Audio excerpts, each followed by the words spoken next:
Hey everybody, welcome to this AMP session. Today we are joined. This is part two. If you haven't seen the first part, go back and watch part one of our chat with Tim Hosking. Tim, welcome to AMP. Tell us where Thank you're you. at for those that didn't see the first one. Catch us up where you are, what you're doing, and then we'll jump into it. Okay, so I'm in regional SA, an hour and 45 minutes out of Adelaide, northwest, on the Yorke Peninsula, in a region known as the Copper Coast. We have three major towns and then sub-towns from there. So we're Kadina, Moonta, Wallaroo, North Beach, Port Hughes, yeah, and former mining region, now very much a tourist. And it's within that 2 hour radius of Adelaide that people like to commute with. And so as the roads have improved, the commutes have happened, and so we've suddenly become very popular. Yeah, that's excellent. And what I'd say is on the first episode, we talked a lot about your background, about Sure. and you were very raw and shared real stuff, which was amazing. I had such positive feedback about it. Um, this time I want to dive a little bit more because for those that didn't hear the first time, or maybe those that were here before, you sold 116 properties last year. Yeah. And Yeah. I just want to do a little bit of a deep dive on how you do that. What's your workflow and that kind of stuff. And Yeah. I'll just get you Okay. to give us an overview and then I'll ask some questions along the way. Yeah. Yeah. Yeah. So um, my market always has COVID's changed many markets globally, but then when you come down to your local individual area, the markets changed dramatically for us. Pre-COVID, July of 2019, our market had 1,600 houses for sale in the area. Okay. As of this morning, we got 62. That's a So, massive change. yeah, supply and demand. Yeah, Okay. yeah. We now have big demand, no supply or very limited supply. So with that, when you go back to pre-COVID, and I'm doing an appraisal, I'll quite clearly say to people, look, you could be under contract within 3 weeks, 3 months, 3 years. And the reality was that was regional SA. James Stacey and I've spoken about a number of times about the pros and cons of being regional, that you carry more stock. So when COVID hit and everyone was buckling down, expecting the sky to fall for real estate, I think I had 130 or 140 properties that I was carrying at the time. And so when it lulled for a moment, but then took off very quickly, I'm thinking, oh my gosh, because I couldn't manage the number of people that were running at me with that volume of property. I engaged a lot of assistance to try and weather that storm. Okay. On the other hand, now I feel as if, look, when you come down to it, a vendor only cares about themselves. Okay. They don't care if you're carrying 3 properties or 60 properties. But if you're only carrying a couple, they question whether you're active enough or whether you're reliable enough or getting the results. Okay. But then the other side of it, you're carrying too much and they know you're carrying too much, or more than they're comfortable with, they can think they're not going to get the service or they get the what they need to get out of the market. Okay. Because you don't go in the market to stay there. The whole goal is to go in to get out, to move. And so the vendor lives in a bubble. They only see themselves. So when I'm discussing my workflow, I don't discuss what I'm carrying because, quite frankly, it's not to their advantage to know what I'm doing. And quite frankly, it doesn't matter. It doesn't help them to know what I do. But in my case, I'm my wife, or my lady, Lisa, she refers to me as the duck. I'm nice and calm on the top of the water, and the feet are going like this underneath. I'm running constantly. The volume means that you are forever having to work hard with lots of stuff. So flow is probably the biggest thing. I guess routines, knowing what you do, when you start, when you finish, what the flow is. John McGrath always said, routine set you free.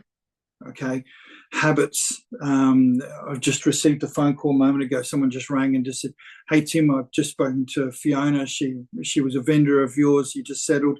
I'm now looking at selling." She said you're the only agent to go with. Now I didn't just write it down. It's gone straight into Agent Box. A task has been created. A schedule has been done for when I'm doing it, what I need, what the information I require. If you're not doing that, you're just not on top of it, because the volume comes. You've got a touch points. I can't remember it all. I do remember a lot. And when you go to bed at night, yeah, your head's still spinning. So the last thing I'm doing as I'm exiting my office, which is of course at home, I go through and make sure that all my tasks are taken care of in Agent Box. So I know that when I walk away, I don't have to try and remember anything. It's all in there, absolutely all documented. I think that's a really important lesson that a lot of agents, let's say, that play at that, they're carrying 0 to 5 listings, 0 to 10 listings. A lot of them are using their brains as Agent Box, Yeah. or Yeah. as the task manager, Yeah. and it does keeps I've seen it keeps people small. Do you know what that is? Um, is that someone's brain? No, that's plate spinning. Yeah, You're yeah, spinning yeah, yeah. there, spinning there, spinning there. And as the more plates you have, the more you can drop. Now, again, you can know, well, I've got 30, 40 plates I'm spinning. So at the moment, in terms of, I run Airtable, so I've got an overview. So I've got 14 houses I'm currently working directly with. I've got another 10 coming to market, so that'll make 24. So my mind's going, got to get some stock sold. But at the same time, I've got another 14 that I've transitioned into unconditional sold. Got another 4 that are subject to finance, and one's just in a cooling off process that's a cash contract. So I've got an oversight. Now, I used to run a whiteboard up on the wall in my previous home, just a big one of them. And we've all seen them where you're transitioning from the process of, well, they're a lead, they're a listing, that now they're, where are we? So, I mean, I've got jot notes here for just literally this conversation, because it all happens around me, and they're all touch points. And there's a workflow. And you're just to clarify for people that might not have called that, you're using Airtable to organize that, and that's one of those Kanban kind of scenarios where you can move them through the sales journey. Yeah. I don't use them in the Kanban format where they're open. I literally have them as almost like as an Excel spreadsheet with columns and everything, just all documented. Tony's saying, do you have any assistants?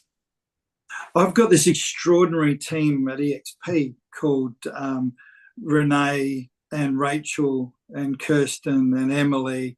They do an extraordinary job. No, I don't directly have a PA. My past employer provided them one PA per, I think she was managing 5 or 6 agents, but we're all doing fairly sizable volumes. So that has been a change with EXP. I'm slightly more hands-on, and so the workflow, as Rachel and Emily have discussed with me, getting things down pat. You only want to touch something once. Let's just get it done, get it handled. Yes, there'll be changes, but when the changes happen, if you've got your sales story sheet done, you just go back and you tweak it. You don't have to reinvent it. It's again, it's just process. It's like when you process. Yes, I'm using Agent Box and Airtable religiously. Okay, but we've got a list. We've got photographs for people. We've got a floor plan to have done. We've got keys to organise access to the property. What's the process? We've got opens.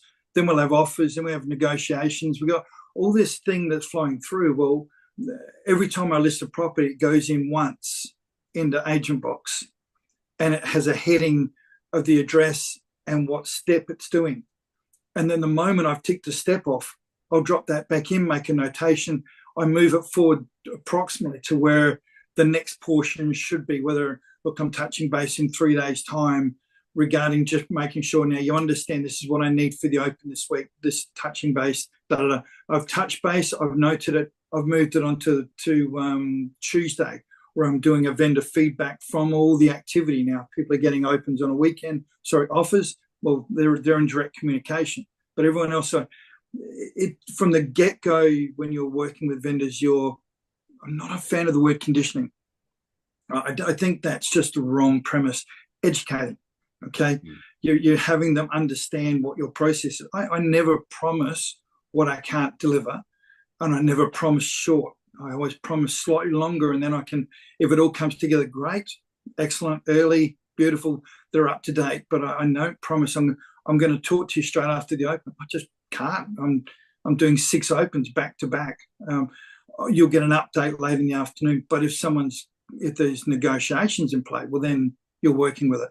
It's all, you've got to make your volume manageable. Yeah, I've always tried to think about it as you're doing a triage list, in the medical field, they're going, oh, da da da da da da, and you're trying to do that. Someone making an offer.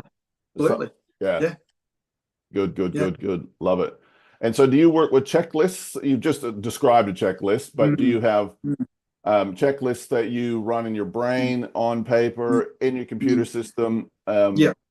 So sitting right next to me here, I'm taped to the side of my multiple screens I've got here. I notate in AgentBox a bit differently. I do it via a time component. So at 1 a.m. on AgentBox, everything I've got under contract that needs to be handled, I'll allocate it at 1 a.m. 1:15 is everything that's upcoming settlement-wise. 1:30 is any live offers. 2 o'clock are hot buyers. 2:30 upcoming listings that I'll be working with. 3 a.m. is proposals. 3:30 is follow-up appraisals. 4 sales agencies. 4:30 launches. 5:30 follow-up vendors. Now, what that does is that effectively every time I open up my AgentBox, or now with using Google Calendar, it's tasks. So it's right at the top of everything, and it's grouped. So everything that's settling is right there. And I can pay my eyes down the week and go, settlements. They're my to do. Oh, I spoke to him yesterday, and it's all grouped in tasks across my Outlook, across my calendar in Google, which has been a big improvement over others. But it's all there in AgentBox. I schedule it via time, and then I just move the day. Yeah, okay. So that's an interesting strategy. So you are using the normally non-productive part of your calendar as your benchmark, where that's your task list, or that's your overview of what's happening. Yes. Yeah, that's excellent. That's excellent. Overview when you're carrying stock is critical. Having a broad brush approach. Like I was running just all these different ways of trying to keep on top of volume, and then I came across there was a discussion going on at a higher level that there was this other program they were looking at introducing, and I said, "Is it a big whiteboard?"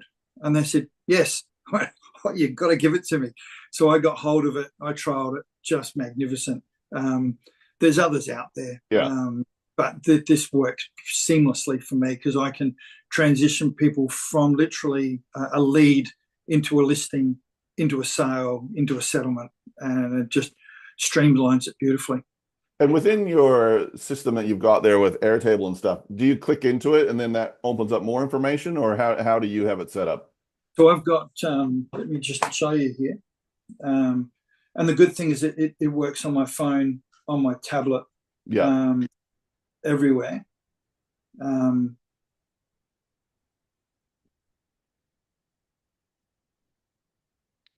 Technology gives leverage.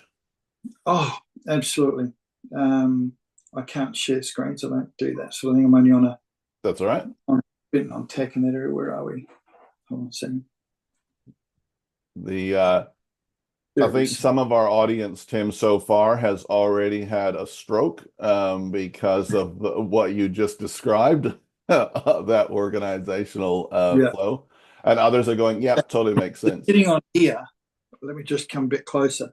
Yep. So you can see there. Yep. Okay, there's just that is all. What's that? That's sales. So that's all property sales.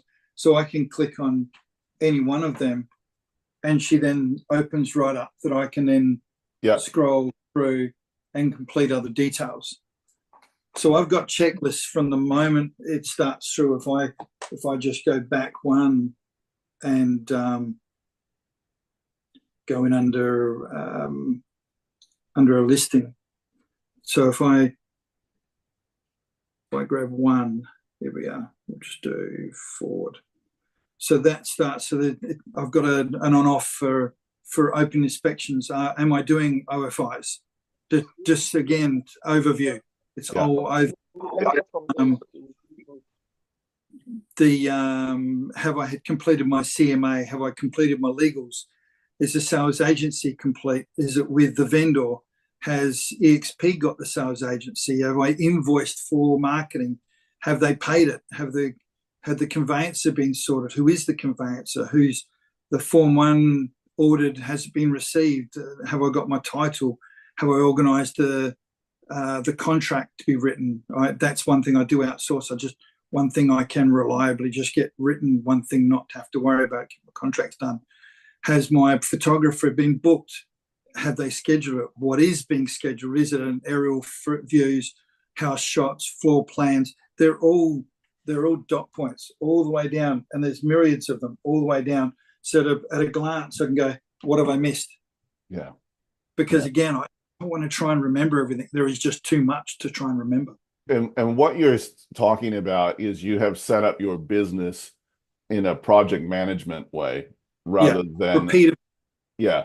Rather than a winging it ad hoc kind of a way. It's the classic rinse and repeat. Because if it's not repeatable, I'm not going to make it because I can't carry it. It's just not. It's just too large to carry. Yeah, and just as an overview, so we've been chatting for about 20 minutes so far. And just as an overview, were you always this way, or did you migrate this way just because of necessity?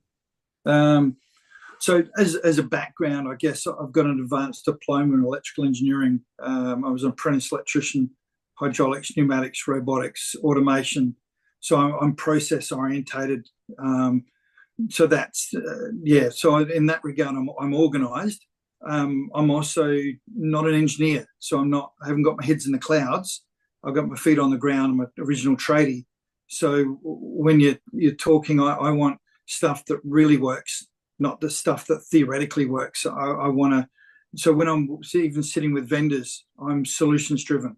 What's your problem? Listen again. Okay, they've given you the key. Okay, these are the calls. These are the possible scenarios. What will work for you? So it's all process driven, but solution driven. So don't give me a program that doesn't work. I'm not interested. Yeah. I'm glad you said that because it reminds us that as real estate agents, we get to design our business however we want, the way we do business, our own workflows. And it's a great question to ask if you're ever coaching an agent. So how did you come about deciding that this is the best workflow for you, Okay. and they've got no idea what they're doing, and their diaries all over the place, and there's a schmozzle, and they're handling 4 listings and they've got no time. And you think, okay, what's your workflow? How did you choose that? And is it working for you? Yeah, they're good questions to ask, aren't they? It's often not. I talk to people and have done over the 30 odd years that I'm in real estate, and it's all about managing time, managing expectations, managing self, managing this.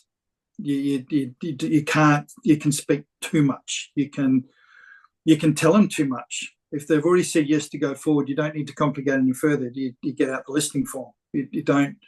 Yeah, balance is such an important thing. I thought the other week when you were talking with the 2 guys, and that classic statement, I'm not going to forget it. Real estate balance doesn't exist. You just swing from one point to the other point, and it's this constant flow. I'll get to a point where I'm back to three or four to active listings, and I've got an edge on me. And Lisa will say, "Hey, we'll get away now." And all of a sudden, I've just listed 10 other properties, and I go, "I can't get away now." Yeah. So just this constant flow that's the, I guess it's the challenge. Love working with numbers. And it's interesting as well because it's a very productive agent. You've got whether it's a written, it will have started as a mental benchmark. This is the amount of work that I can handle. So when you dip down under those numbers, whatever that number is, yeah, it drives your instinct. I need to get more stock. and that's the look. Lisa forever says, "What do you mean you're going to advertise for more stock? What are you doing?" Because the volume keeps coming. That he keeps going. I run at about 80 to 82% referral base. Mm-hmm. I've been in the same market here for nearly 20 years. I was a high-profile pastor at one point. I did 114 weddings as a wedding photographer locally. I made sure that when the shoot was on, everyone knew who I was because I had a name on my back. Yeah, I wanted everyone to know who my cars. When I prior to my previous employer, were all badged up like race cars with everything on it. Well, I've just changed my car, and a few of the guys have seen the design. I've got the last bit of the design getting tweaked out at the moment, but she's going to get all badged up again because I want people to know that Tim's on the job, Tim's around, Tim's doing things, because activity creates activity. Yeah, yeah, and I think that's really important. I should be getting less, but I'm becoming more. That's yeah. Yeah. I think something that's really interesting that we see is that depending on your ecosystem that you're working in, the high profile badging of vehicles and all that kind of stuff, that works in a certain demographic. And then you see other demographics and people go, "Oh no, I don't want any of that. I want to be the secret agent out there just stealthily arriving at someone's home." I never pull up for years. Everyone knows my car. Yeah. I've got Hozza as my number plate, which is my football nickname. Yeah. And I never pull up at the front of a house that I'm talking, not listed. Listed, I'll always pull up. Yeah. But if I'm talking to them, I park a street away. I make sure that when I get out, that I'm not incognito, but the reality is I get out and I walk around the corner. And as I leave, people always say, "Where's your car?" I said, "Well, we're here just talking. Where we go from here is your business." Yeah. Okay. I've parked in the next street. The neighbors will all be talking about someone here selling in that street, not where we are. Yeah. And people will love that. Yeah. Absolutely love that. So I never pull up.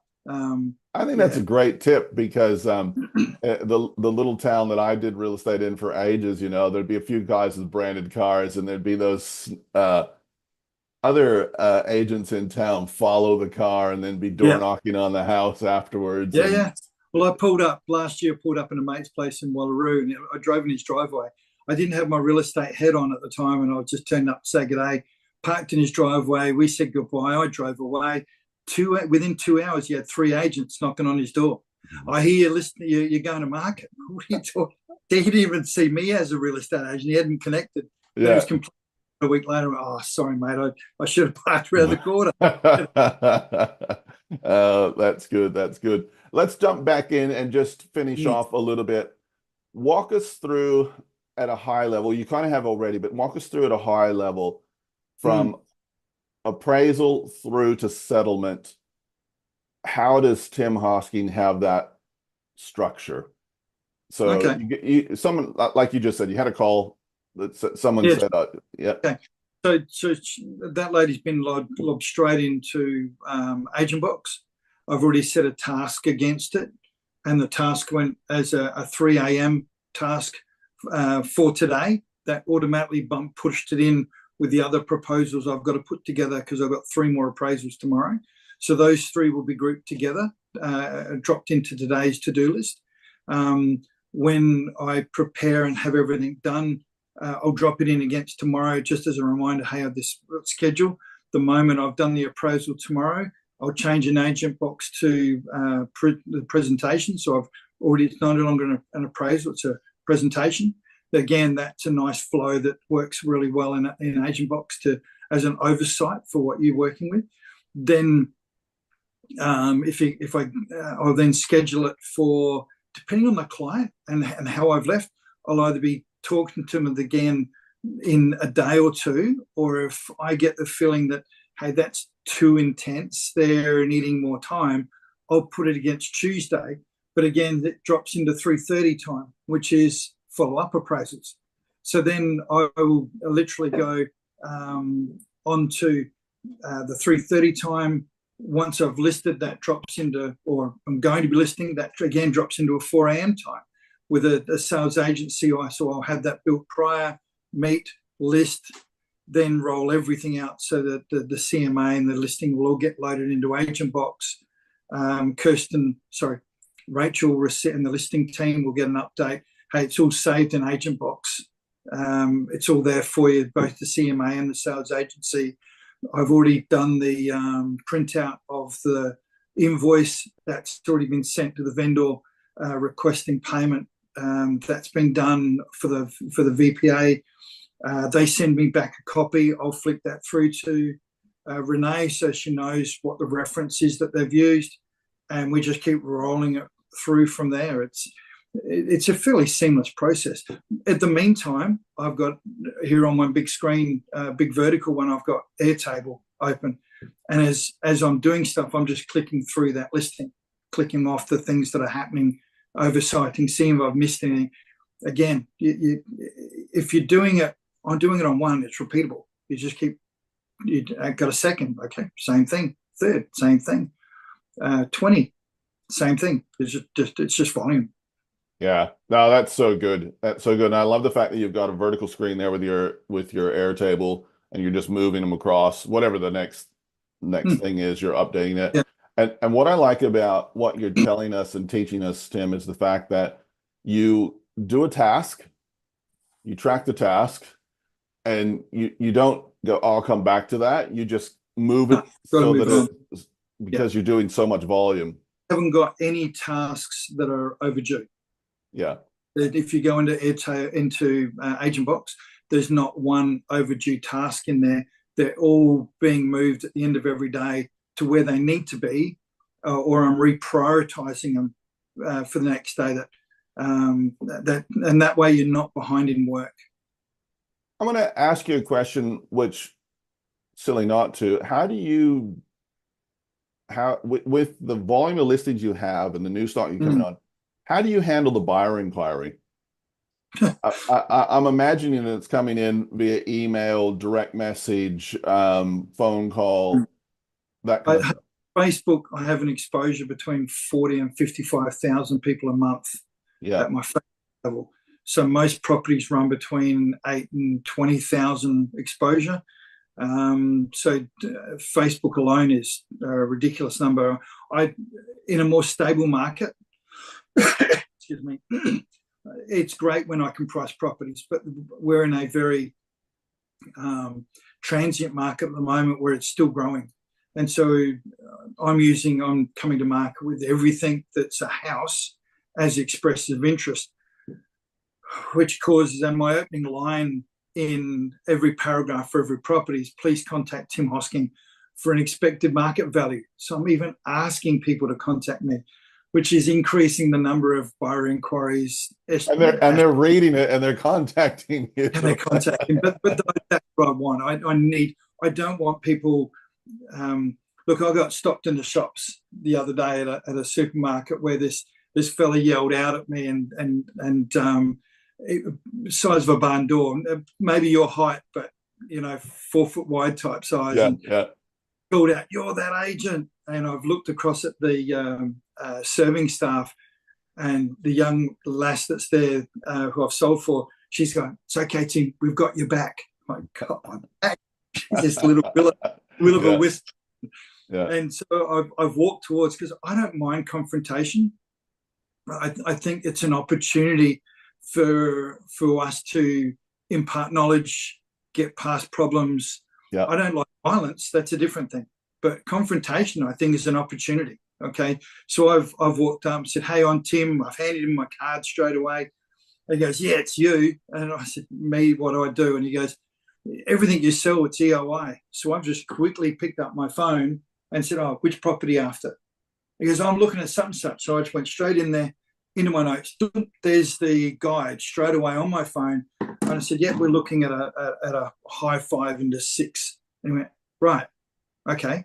I said, "Which other one were you looking at?" "Oh, I'm looking at this one."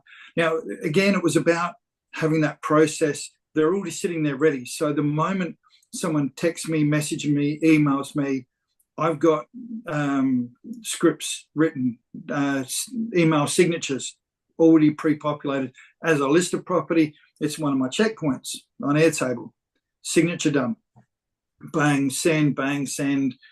I don't need to reinvent the wheel. It's all there. Just keep doing the same thing. It'd be great when the market here levels and you can start to pick, because we'll get a property. Everything says it's a high 5, low 6, and you sell it for 720. Well, if you'd only come onto the market at 620, you might have just blown 100,000. And I'm client focused. I want the absolute best outcome for every single one of my vendors. So while the market's still moving, I'll go EOI. But if it stabilizes and I can say, "Hey, you're a legitimate 620, and that's where they're going to end," well, that'll be great, because then I won't EOI anymore. Yeah. Yeah. That's So, on an average day, yeah, through all channels, how many buyer inquiries do you absorb? 25 to 30 every day. Yeah. Yeah. I got a new property just launched this morning, waiting for that to kick in. And so I'm expecting probably across all channels, maybe 50 to 80 today, because it's just launching. Yeah, for that property. And so if you're doing 20, let's say on the conservative side, you're doing 20 across 20 properties, that's a stack of inquiry. Oh yeah. Yeah. And are you logging all of those buyer inquiries into a database that you market to, or? So by default, of course, REA and domain are going to Agent Box. But I also grab everyone that's got a mobile number and I put them straight into Home Pass. That way they're there, and I can, when they come in the second time and or look at the property in person, I've got all the information there. I can log them quickly, easily, move them on through. I can update them easily. Home Pass is definitely a very, very good tool. Yep. Excellent. Tim, any other thoughts that you'd like to share about how you are handling this stuff at a high volume? Either from a mental side or a tool side, or that kind of stuff. Look, I'm at my desk normally by 6:30, 7 a.m. Okay. I finished last night at, what was that? I think that was 11:45 last night. It's 7 days a week. I went to Akarula, which is in the Northern Flinders Ranges, just after I started with EXP, and that was the first 4 consecutive days off I'd had this year. Yeah. Okay. Volume single agent, it's not the best thing for holidays and getting away. I got to Port Lincoln once, went over the James and Jason area for a week, and after 7 days of just madness trying to manage flow, Lisa just said, "We're going home." I went, yeah. And we'd sold 3 on the way over. We sold another 3 on the way back, and then another 10 in the first 3 days of getting back. It just, look, yeah, it's not ideal, but see, I've got no kids left at home. Yeah. But I run big volumes back then. But that's when I had my PA to answer Tony's question. I had to hand stuff off.